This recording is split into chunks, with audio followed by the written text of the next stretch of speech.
Hello everyone, जय श्री राम। मैं कोई जर्नलिस्ट और एनालिस्ट तो हूँ नहीं, सबसे पहले ये बता दूँ। बस एक इंडिया के कॉमन इंसान के पॉइंट ऑफ व्यू से, एक वोटर के पॉइंट ऑफ व्यू से जो है कुछ चीज़ें हैं जो मैं प्रेजेंट करना चाहती हूँ सिंपल भाषा में। भाई जर्नलिस्ट वगैरह तो बहुत एनालिटिकल टर्म्स यूज़ करते हैं, उतना नहीं, बस सिंपल लैंग्वेज में।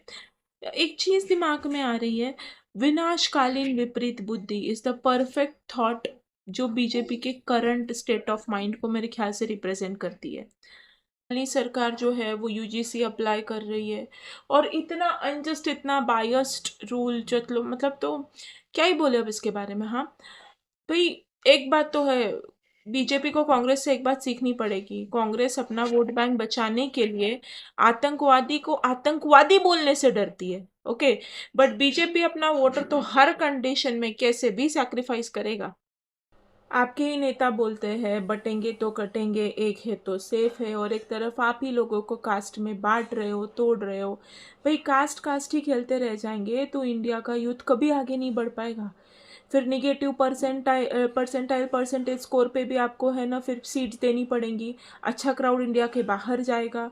कहाँ डेवलप करोगे मोदी जी? आपका तो जो बोलते हैं ना, आपकी सिर्फ तीन जातियां हैं, एक तो इंडिया का यूथ है, एक किसान है और एक महिलाएं हैं, ठीक है।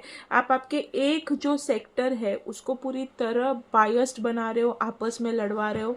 क्या कर रहे हो? मतलब क्या सोच के ये सब हो रहा है? जो आप डेमोग्राफी की बातें करते थे, लगता था भाई ये सरकार है जो डेमोग्राफी से लड़ेगी। अब आप धीरे धीरे जो आपके वोटर के मन में आपके प्रति कॉन्फिडेंस था वो धीरे धीरे शैटर होते जा रहा है। कहाँ पे आप डेमोग्राफी चेंज से लड़ रहे हो, कहाँ पे आप इलीगल इमाइग्रेंट्स को जो है वो भगाने की बात कर रहे हो उनके देश में वापस, एंड कहाँ पे आप आपके देश के यूथ को आपस में लड़वा रहे हो। इतना अनजस्ट ये यूजीसी है। कुछ अब लोग तो बोल रहे हैं कि ये कोई साजिश है, ये है। अगर एक्चुअल में भी ये कोई साजिश है आपके गवर्नमेंट के खिलाफ, तो फिर आपका कोई स्पोक्स पर्सन या कुछ इस पे ऑफिशियली बात क्यों नहीं कर रहा, ओपन अप होके बात क्यों नहीं कर रहा? जब हर चीज़ इस लेवल पे चले जाती है फिर क्यों बात करनी है? एंड वैसे भी बीजेपी का आईटी सेल या फिर बोलो बीजेपी का नैरेटिव वार हैंडल करने का तरीका इज़ अ वेरी पुअर, जो कि हम सब जानते हैं, ठीक है। वो तो धन्य हो हमारे राष्ट्रवादी जर्नलिस्ट का, जिसको हम जैसे थोड़े नेशनलिस्ट लोग फॉलो करते हैं, जैसे अजीत भारती भाई हो गए, अभिषेक तिवारी भाई, संजय दीक्षित सर, अनुपम मिश्रा सर। फिर इन सब को फॉलो कर करके जो है हमें थोड़ी बहुत चीज़ें पता चलती है, हम थोड़े बहुत अवेयर होते हैं इन चीज़ों के ऊपर।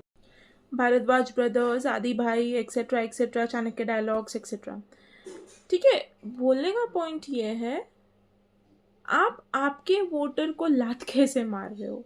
आपको जिता के ये क्राउड इतने साल 3 टर्म्स कंटिन्यू लाया है, आप जिसके तरफ पूरी तरीके से आंख मूंद के खड़े हो, वही क्राउड आपको कंटिन्यूअसली 3 टर्म से जितवा के ला रहा है। आई थिंक यूजीसी को रोल बैक होना चाहिए, वरना अगर यूनिवर्सिटीज़ में, स्कूल में और कॉलेज में लोग कास्ट कास्ट खेलते रहेंगे तो वो पढ़ेंगे कब?